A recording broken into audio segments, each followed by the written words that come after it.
ईमान वालों की नजर में मुल्क इस्लाम है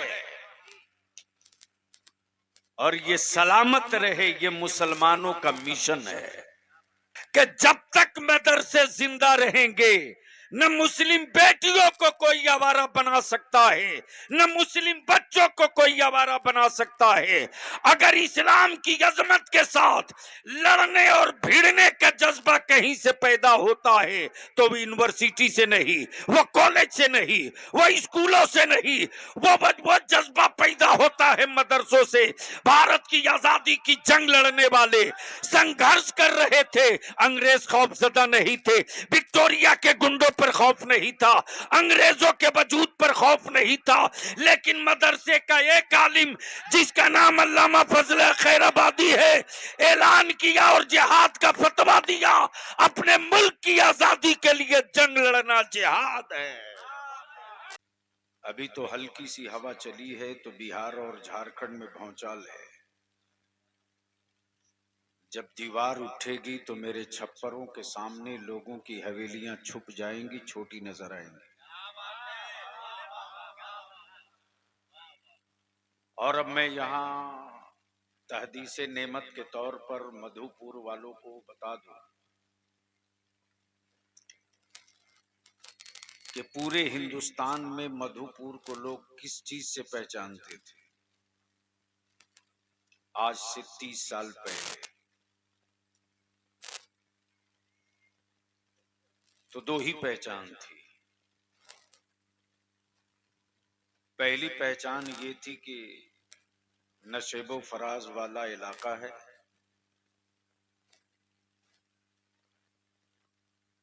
बारिश और रब की रहमत के भरोसे सिर्फ एक फसल होती है धान की, जो आज भी है। मजदूरों का खित्ता है, जमीन के सीने से मोरम भी निकलता है, पत्थर भी निकलता है। माशाअल्लाह। अदारे शरिया झारखंड के नाज़िम आला हजरत मौलाना अल्लामा कुतुबुद्दीन रज़वी साहब की तशरीफ आवरी हो गई।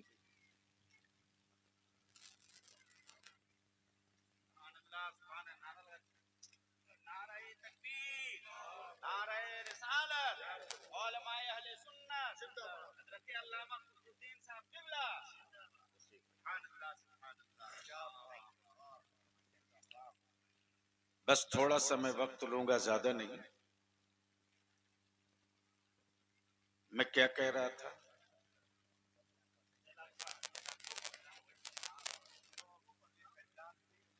मजदूर लेना हो मधुपुर चले जाओ, पत्थर तोड़ने वाले जवान चाहिए मधुपुर चले जाओ। बच्चे हमारे होते थे, साइज लंबा होता था, चेहरे पर न चमक थी न पानी था, लेकिन इस मिट्टी का पर नजर पड़ गई कुछ कादरी फकीरों की।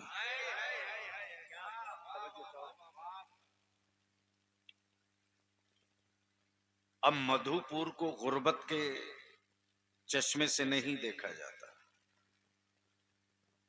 अब मधुपुर को मजदूर कलेक्शन के लिस्ट में नहीं पढ़ा जाता, अब मधुपुर को पत्थर तोड़ने वाली जमात का इलाका नहीं माना जाता।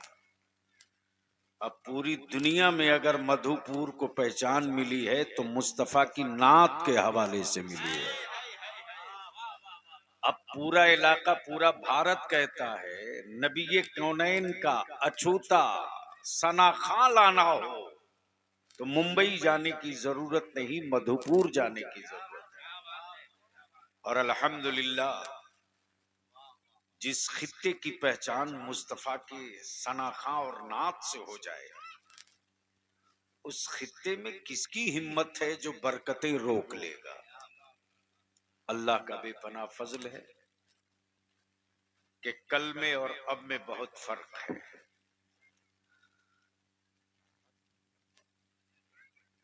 हजरत अलहाज हबीबुल्लाह फैजी और अब तो नई पौध में अल्हम्दुलिल्लाह मैं समझता हूं कि अगर सिर्फ मधुपुर, गिरिडीह, जामताड़ा के मद्दाहाने मुस्तफा को इकट्ठा कर दिया जाए तो हमें लगता है कि एक बहुत बड़ी आबादी होगी और हर एक के कुछ न कुछ फॉलोवर्स हैं और सबका कलेक्शन एक जगह कर दिया जाए तो एक बड़ी आबादी नहीं, बड़ा एक शहर बसाया जा सकता है।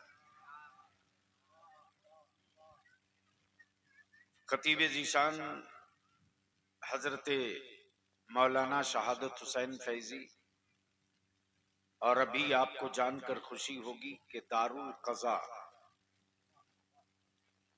जो मुसलमानों का, ईमान वालों का की कोर्ट है, उसके काजी, नायब काजी की हैसियत से अभी जिनकी दस्तारबंदी हुई और हलफ दिलाया गया फाजिल गिरामी हजरत अल्लामा मौलाना मुफ्ती मुबश्शिर रजा साहब रौनक अफरोज है। मुहिब गिरामी मेरे बुजुर्गों की यादगार फाजिल गिरामी हजरत मौलाना गुलाम यासीन फैजी साहब और हमारे टार्जन बाबू भाई मुबीन साहब, उलमा और जिम्मेदाराने अहले सुन्नत ने मिलकर इस काम को आज जमीन पर उतार दिया है। अब बलियावी को सुनने का थोड़ी देर के लिए अगर मूड बन गया है तो मोहब्बत से दुरूद शरीफ पढ़ लीजिए। अल्लाहुम्मा सल्ली अला सय्यदिना मौलाना मुहम्मदिन बारिक वसल्लिम सल्लु अलैहि सलातुम व सलामन अलैहि या रसूल अल्लाह। उलमा इकराम की तवज्जो चाहो, बस दो जुमले पे तकरीर होगी। एक है ड्यूटिलिटी, एक है यूटिलिटी, एक है क्वालिटी। ये अंग्रेजी के तीन लफ्ज है। ब्यूटिलिटी का मतलब ये खूबसूरत है, हुस्न। क्वालिटी का मतलब हुनर क्या है, सलाहियत क्या है।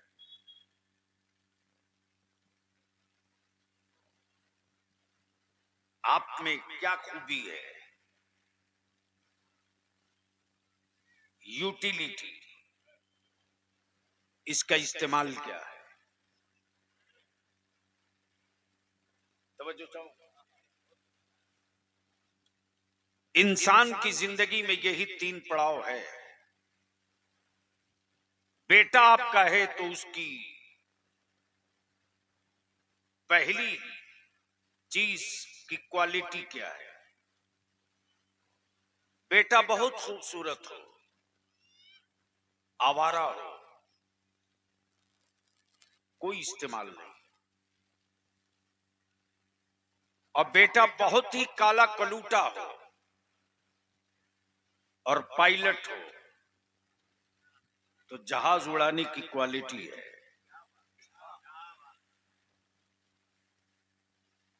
हुस्न और खूबसूरती से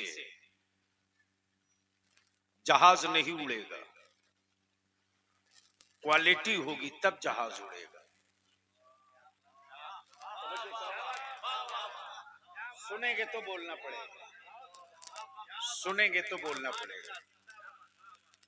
हुस्न देखने की चीज जरूर है, पेट भरने की चीज नहीं है। हुस्न ज़ियारत की चीज जरूर है, आसूदगी का सामान नहीं है। हुस्न से आंखों की चमक तो बढ़ाई जा सकती, प्यास नहीं बुझाई जा सकती। प्यास के लिए पानी चाहिए, अब पानी निकालने की क्वालिटी है कि नहीं। पानी निकालने की क्वालिटी है कि नहीं। किसी का बेटा बहुत ताकतवर है लेकिन अपने मोहल्ले की गली और नली नहीं ढलवा सकता, तो उसकी ताकत का इस्तेमाल उसकी ताकत का इस्तेमाल उसके जिस्म में हो सकता है, मोहल्ले के लिए कोई क्वालिटी नहीं। अब जहन को यहीं करीब कर लीजिए। आलिम बहुत सलाहियत का हो, आलिम बहुत ऊंची सलाहियत का हो, लेकिन बखील हो, इल्म उसका उसके वजूद के साथ कब्रिस्तान चला जाएगा। लेकिन आलिम गरीब हो, तकसीम करने की क्वालिटी हो, तो मोहल्ले का कोई बच्चा अनपढ़ नजर नहीं आएगा, पढ़कर तैयार हो।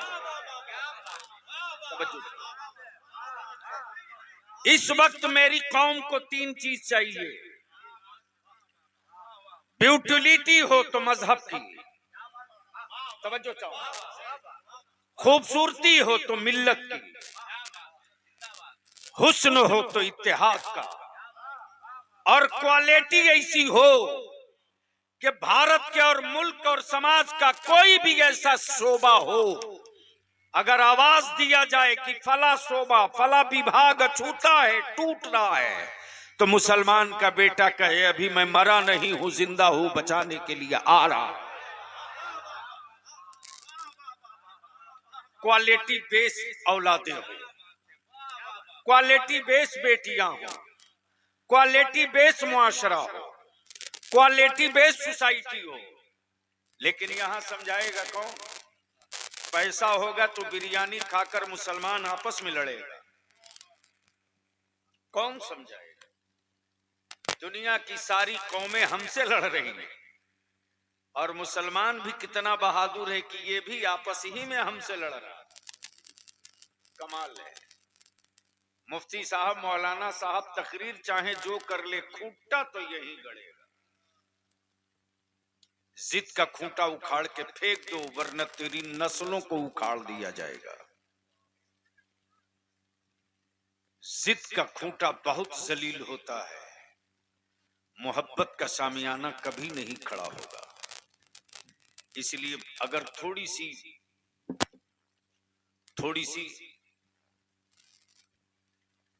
थोड़ा सा जहन तैयार कर ले तो गुफ्तगू का ये हिस्सा पूरा कर दो। लेकिन आपको बोलना पड़ेगा तब,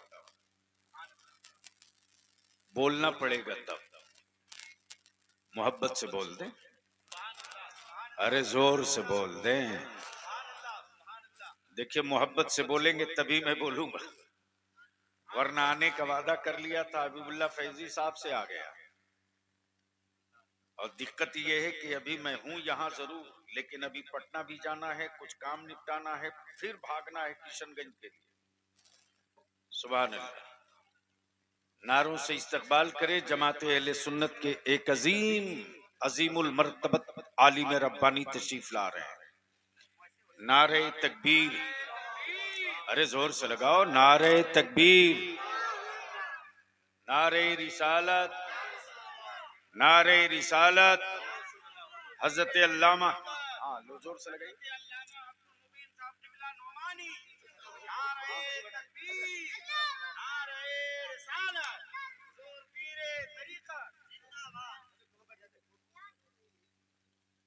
इजाजत है? अच्छा एक बात बताओ, आप लोग सुनना चाहते हो हमसे 10-20 मिनट? अरे बोलिए ना भैया। नहीं नहीं नहीं, अगर सुनना चाहते हैं वाकई, तो इधर वाले जो कुर्सी लेके साए में बैठे हैं, धूप में आ जाइए। अरे उठाओ भैया, इतनी अच्छी धूप है, काहे को धूप लगने जाए? अंदाजे नहीं है कि हम लोग रात दिन धूप में चल रहे हैं, वरना मेरा भी चेहरा गोरा हो गया होता।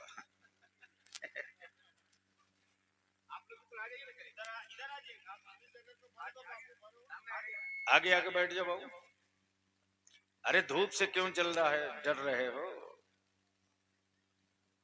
झारखंड का तो इतिहास है, और वही है तहरीक बेदारी का एक हिस्सा, कि जब माझी भाई अपने बच्चे को गमछा में पीठ पर बांध ले तो स्टेट अलग करा सकता है, मुस्तफा वाले अहद की पगड़ी बांध ले तो 2 कानून तो हुकूमत से बनवा ही सकते हैं। और मैं दावत दे रहा हूं, टार्जन बाबू आप भी आइए, सारे उलमा पहुंचे। 17 तारीख को रामगढ़ में, 18 को लोहरदगा में, 19 को चतरा में, 20 को पलामू में, 21 को फिर बिहार के औरंगाबाद में।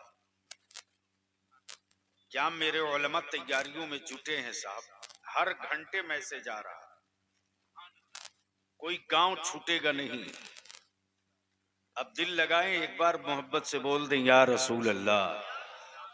अब मैं तकरीर शुरू कर रहा हूं, बोलोगे तो बोल दूंगा जोर से, जोर से, जोर से, अरे मोहब्बत से, या रसूल अल्लाह।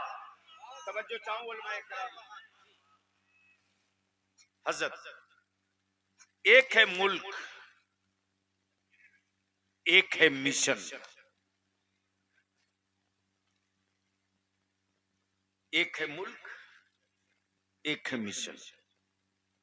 एक है खानदान, एक है मिशन। एक है समाज, एक है मिशन। एक है कबीला, एक है मिशन। मौत इंसान की होती है, मिशन की नहीं। मरता आदमी, मिशन नहीं। अब आप कहोगे बलियाबी, आज के जलसे से मिशन का क्या रिश्ता है?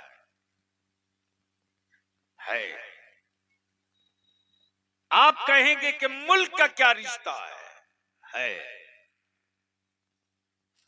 ईमान वालों की नजर में मुल्क इस्लाम है, और ये सलामत रहे ये मुसलमानों का मिशन है। अब ये सलामत रहे, इसके लिए मिशन को खड़ा करने के लिए क्या क्या चाहिए? तो मकानों की तामीर में ईंट भी चाहिए, गिट्टी भी चाहिए, सरिया भी चाहिए, सीमेंट भी चाहिए, बालू भी चाहिए, मजदूर भी चाहिए, मिस्त्री भी चाहिए, इंजीनियर भी चाहिए। ये सारी चीजें इकट्ठा हो तब मकान के मुकम्मल होने का मिशन शुरू होता है। तवज्जो चाहो, तवज्जो चाहो। और ये सारा नक्शा इस्लाम का मेरे नबी ने दे दिया। इस्लाम के वजूद में, इस्लाम के नक्शे में हराम क्या है वो बता दिया। ए भैया इसको हटाओ ना प्लीज, इसको एकदम हटा दो। हलाल क्या है, जायज क्या है, नाजायज क्या है, गुनाह क्या है, ये सब समझा दिया, वो सब बता दिया। तुम्हारे ईमान और अकीदे की इमारत महफूज कैसे रहेगी, उलमा ने बता दिया, अइम्मा ने बता दिया, फुकहा ने बता दिया, सुलहा ने समझा दिया। अब ये तुम्हारे ईमान की इमारत पर हमेशा चमक बाकी रहे, ये बरेली के इमाम अहमद रजा ने समझा दिया। अब इसको ये इसी जगह रोक लीजिए। आदमी मरता है, मिशन नहीं मरता। आदमी मरता है, मिशन नहीं मरता। बात बहुत बड़ी करने में जा रहा हूं, गर्चे मजमा छोटा है, बात बहुत बड़ी करने जा रहा हूं, बात बहुत बड़ी करने जा रहा हूं। शायद इस पर फिर बवाल होगा। आदमी मरता है, मिशन नहीं मरता। हमारी मस्जिद लूटने का एक मिशन तैयार हुआ 1935 में। हमारी मस्जिद लूटने का मिशन तैयार हुआ 1935 में, लेकिन बचाने का मिशन नहीं तैयार हुआ। लूटने वाले मरते रहे, मिशन नहीं मरा। लूटने वाले दुनिया से जाते रहे, मिशन नहीं गया। लूटने वाले दुनिया छोड़ते रहे, मिशन नहीं छोड़ा।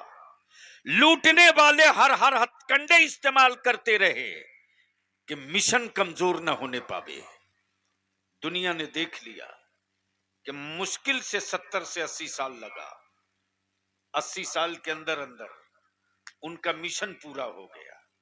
मैं आपके जमीर से पूछना चाहता हूं, मैं आपके वजूद से पूछना चाहता हूं, इस्लाम तो मिल गया आपको, नबी का इश्क भी मिल गया आपको, मस्जिदों के मीनारे भी मिल गए आपको, लेकिन आपके बच्चों के वजूद में इस्लाम बचा रहे, इसके लिए मिशन क्या है आपके पास? इसके लिए क्या मिशन है आपके पास? आदमी मरता है, मिशन नहीं मरता। लोग मरते हैं, मिशन नहीं मरता। हाफिज मिल्लत ने एक मिशन तैयार किया था, मुजाहिद मिल्लत ने एक मिशन तैयार किया था, रईसुल कलम ने एक मिशन तैयार किया था, मेरे गरीब नवाज ने एक मिशन तैयार किया था। आंदोलन नहीं होगा, होगा तो नजरों से होगा। एहतजाज नहीं होगा, बात होगी तो तसव्वुफ में होगी। कोई हंगामा नहीं होगा, लेकिन दिल पलट दिया जाएगा, दिल पलट दिया जाएगा, वजूद पलट दिया जाएगा। अब जहन को थोड़ी सी करीब कर लीजिए। रईसुल कलम ने अगर मिशन का शामियाना खड़ा न किया होता तो आज गुलाम यासीन फैजी ना होते, हबीबुल्ला फैजी ना होते, मौलाना शरफुद्दीन फैजी ना होते, मौलाना शहादत हुसैन फैजी ना होते। आज जो गांव गांव में एक धूम मची हुई है मुस्तफा के इश्क के तरानों की, माफ कीजिएगा, ये नक्शा नहीं था, ये रईसुल कलम का मिशन था। ये नक्शा नहीं था, रईसुल कलम का मिशन था कि कल तक जिस मधुपुर गिरदो नवाह को मोरम और पत्थर से पहचाना गया था, आने वाले दिनों में मुस्तफा के इश्क के हवाले से पहचाना जाएगा, रसूलुल्लाह की मोहब्बतों के हवाले से पहचाना जाएगा। उसी मिशन की एक बुनियाद पर डाली जा रही है मदरसा बागे आयशा। मोहब्बत से बोल दो, जोर से बोल दो। मैं वो हिस्सा, आखिरी हिस्सा पेश करने जा रहा हूं कि सुनने के बाद आप रोक नहीं पाओगे। वो क्या है? जब दुनिया को पता है कि मदरसों में टूवर, यतीम, गरीब, मफलुकुल हाल, मुफलिस बच्चे ही आते हैं, ठीक है, और ये भी दुनिया जानती है कि ज़कात से, फितरा से, खैरात से, सदका से चलता है, ठीक है, ये भी लोग जानते हैं कि पढ़ते गरीब हैं, पढ़ाते गरीब हैं। ये भी लोग जानते हैं कि मुठिया का चावल ही है जो बच्चों का पेट भरता है। और ये भी लोग जानते हैं कि इसके पास न कोई सोने का पहाड़ है, न चांदी का कोई टुकड़ा है। फिर मदरसे के पीछे पूरी हुकूमत, पूरी लॉबी, पूरी ईडी, पूरी सीबीआई, पूरी आईबी क्यों पड़ी है?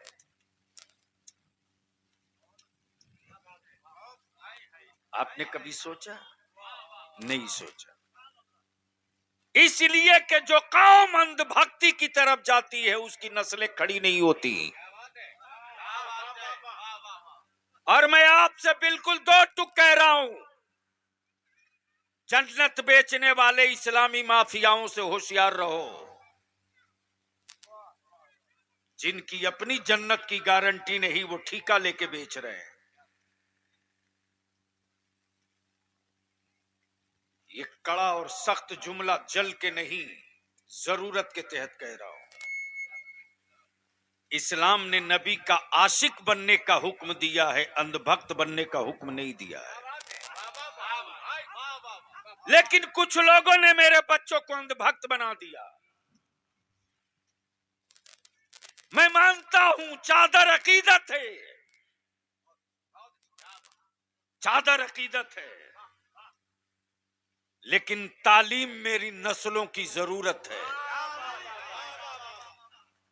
चादर नहीं चढ़ाओगे तो आखिरत बर्बाद नहीं होगी, लेकिन बेटे अगर जाहिल रह गए तो तेरी आखिरत भी बर्बाद हो सकती है। संदल और लंगर ये अकीदत थे। मेरी बेटियां गरीब बाप के कांधे पर बोझ न बने, ये इस्लाम की जरूरत है।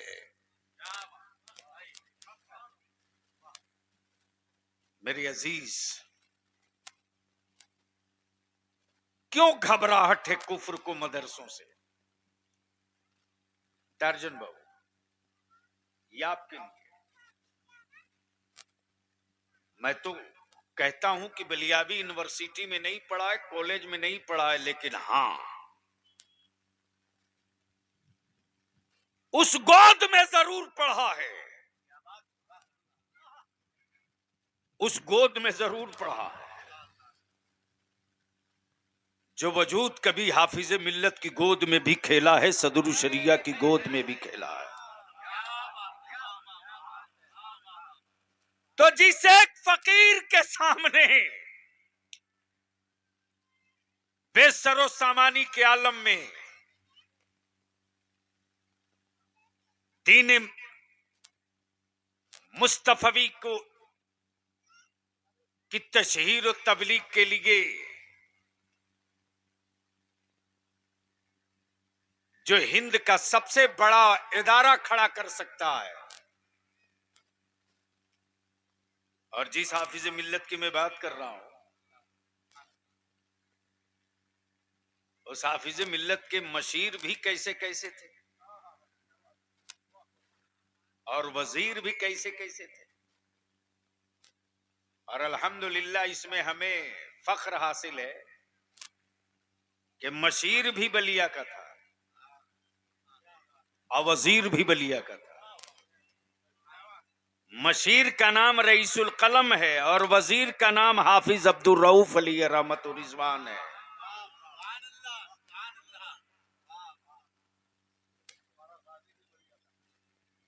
ने अब तो मैं मुकम्मल बिहारी झारखंडी हो गया, अब तो बल्कि यूपी वाले बोलते हैं बलियावी लिखता है लेकिन बिहारी है। बस एक बार दुरूद शरीफ पढ़ ले तो आखिरी बात अर्ज कर दो। अब इतना धीरे से पढ़ोगे तो फिर तकरीर कैसे सुनोगे। बाबा से बुलंद अल्लाहुम्मा सल्ली अला सय्यदिना मौलाना मुहम्मदिन बारिक वसल्लिम सल्लु अलैहि सलातुम व सलाम अलैका या रसूल अल्लाह। बस थोड़ी सी गुफ्तगू, आखिरी पॉइंट है, बता दो। अजान हो रही है। अरे जोर से बोल लो, इतनी गर्माहट के बाद भी इतनी धीमी आवाज। आवाज़ बुलंद बोलिए मोहब्बत से, या रसूल अल्लाह। तवज्जो चाहूं बस आखिरी। आखिर मदरसे में जब क्लियर है कि पढ़ते गरीब हैं, चलता चंदे से है, जमीन ना हुकूमत इमारत ना हुकूमत की जमीन पर है, न कोई चवन्नी का फंड लगा है, बेचैनी क्यों है मदरसों से लोगों को। तो शायद आप अपनी तारीख नहीं पढ़े हो, कुफ्र ने आपकी तारीख खूब पढ़ा है। आज भी पूरी दुनिया के जंगजुओं को डर लगता है सलाहुद्दीन अय्यूबी के नाम से, खौफ तारी होता है सलाहुद्दीन अय्यूबी के नाम से। बड़े से बड़ा लश्कर कांप जाता है सलाहुद्दीन अय्यूबी का नाम सुनकर।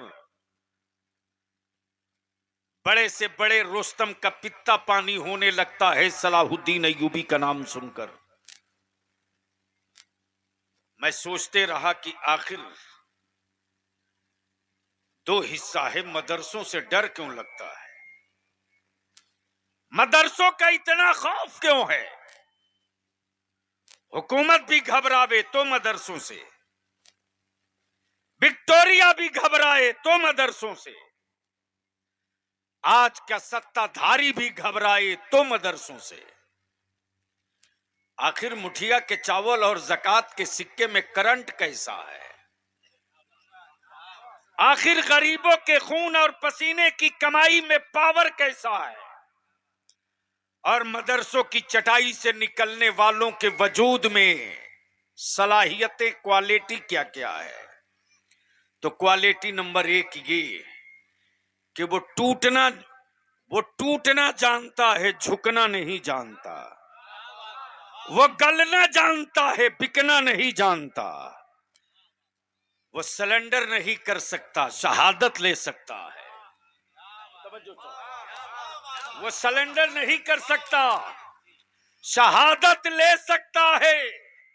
आज पूरी दुनिया के कुफ्र और कुफ्र की हुकूमतों को दर्द इसी का है कि जब तक मदरसे जिंदा रहेंगे, न मुस्लिम बेटियों को कोई आवारा बना सकता है, न मुस्लिम बच्चों को कोई आवारा बना सकता है। अगर इस्लाम की अजमत के साथ लड़ने और भिड़ने का जज्बा कहीं से पैदा होता है तो वो यूनिवर्सिटी से नहीं, वो कॉलेज से नहीं, वो स्कूलों से नहीं, वो जज्बा पैदा होता है मदरसों से। भारत की आजादी की जंग लड़ने वाले संघर्ष कर रहे थे, अंग्रेज खौफजदा नहीं थे, विक्टोरिया के गुंडों पर खौफ नहीं था, अंग्रेजों के वजूद पर खौफ नहीं था, लेकिन मदरसे का एक आलिम जिसका नाम अल्लामा फजल खैराबादी है, ऐलान किया और जिहाद का फतवा दिया। अपने मुल्क की आजादी के लिए जंग लड़ना जिहाद है। नारे तकबीर, नारे रिसालत, मसलके आला हजरत हुजूर गाजी मिल्लत अल्लामा गुलाम रसूल बलियावी साहब किबला, संगे बुनियाद मदरसा बागे आयशा। तब विक्टोरिया ने ऑर्डर दिया कि अब सामान बांध लो, इसलिए कि भारत के आंदोलनकारियों से अब नहीं लड़ना है, अब मुस्तफा के गुलामों से पल्ला पड़ गया है। शिकस्त तुम्हारी होगी, जीत उसकी होगी। लेकिन हमने अपने बच्चों को क्या पढ़ाया है? मदरसे में पढ़ने वाले बच्चों को टूअर, यतीम, गरीब, मबलूज, ना जाने क्या क्या बकते रहते हैं। मेरे अजीज, मदरसों से डर इसीलिए लगता है लोगों को कि आज बड़े से बड़े लश्कर कांप जाते हैं सलाहुद्दीन अय्यूबी का नाम सुनकर। मैं बड़ी जिम्मेदारी से अर्ज कर रहा हूं, मैं भी जब तारीख पढ़ा तो सोचते रहा सलाहुद्दीन अय्यूबी पढ़े कहां है, इनकी तालीमगाह कौन सी थी, किस यूनिवर्सिटी के प्रोडक्ट हैं, किस स्कूल के ये फारिग हैं, कहां से इन्होंने फन्ने हर्ब पढ़ा है, कहां से इन्होंने इस्लाम का दर्द पढ़ा है, कहां से इन्होंने बेटियों की अजमत के तहफ्फुज का सबक पढ़ा है। तो बरसों मेहनत करने के बाद एक छोटा सा हिस्सा मिला। जिस सलाहुद्दीन अय्यूबी के नाम की धमक से पूरा अरब कांप जाए, और जिस सलाहुद्दीन अय्यूबी ने बैतुल मुकद्दस की को आजाद कराया था, उसी बैतुल मुकद्दस की आजादी की जंग फलस्तीन में चल रही है।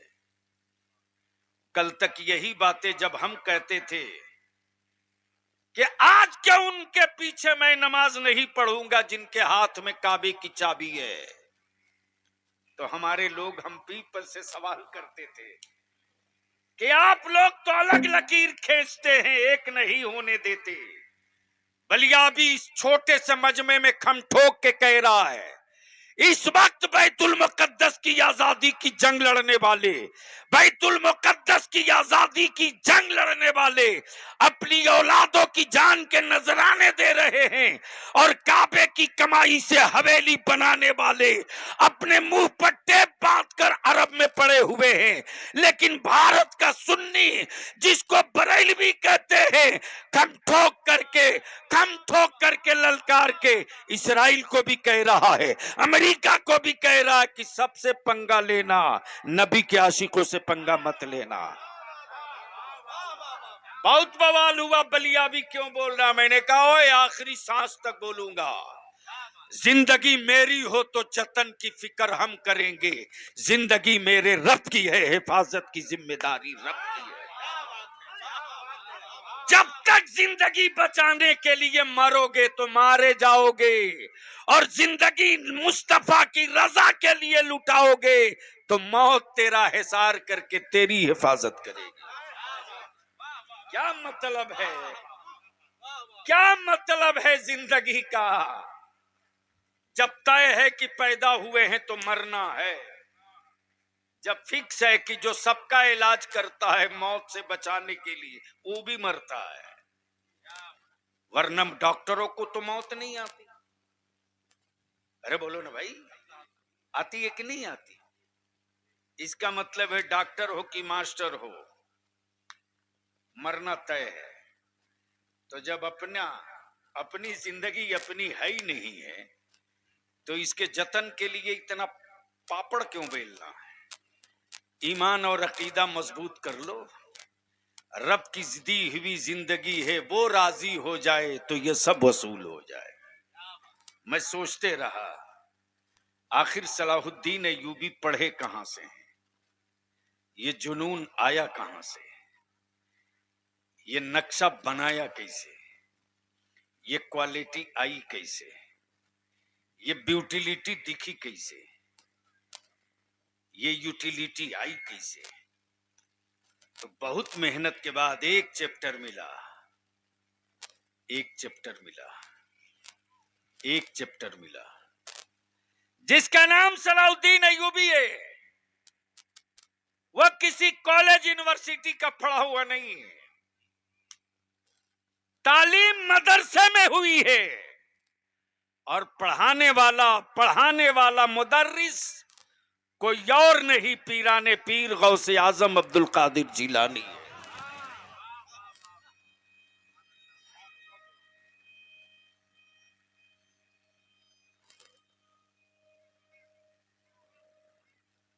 जरूर किसी मुसलमान का बच्चा होगा, आता है।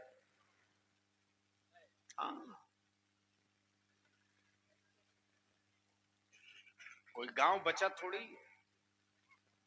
अब तो हाल ये है कि कल तक बाप गरीबी में दबा हुआ था, अब पैसा आ गया है तो आपस में लड़ के दब रहा। इसलिए हम आपसे विनती करेंगे, गुजारिश और इल्तिजा करेंगे। आदमी की मौत होती है, मिशन की मौत नहीं होती।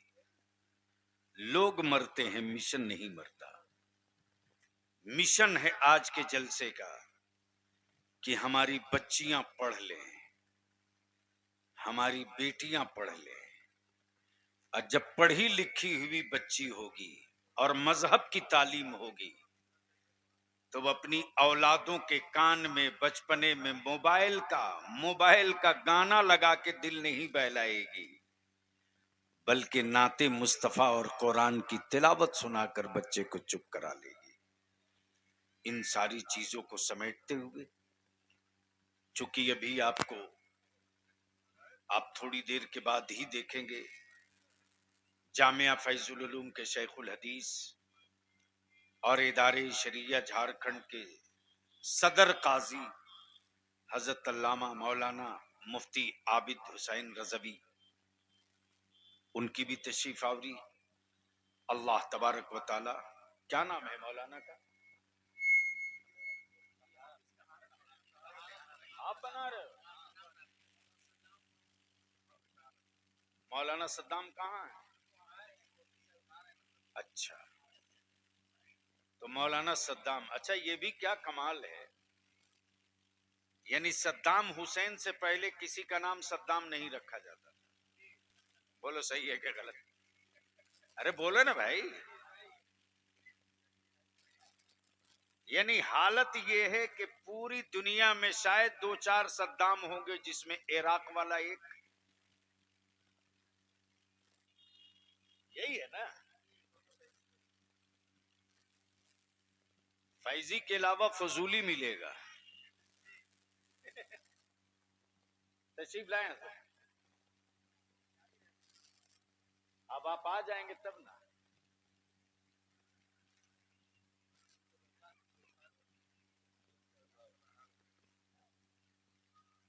तशरीफ रख।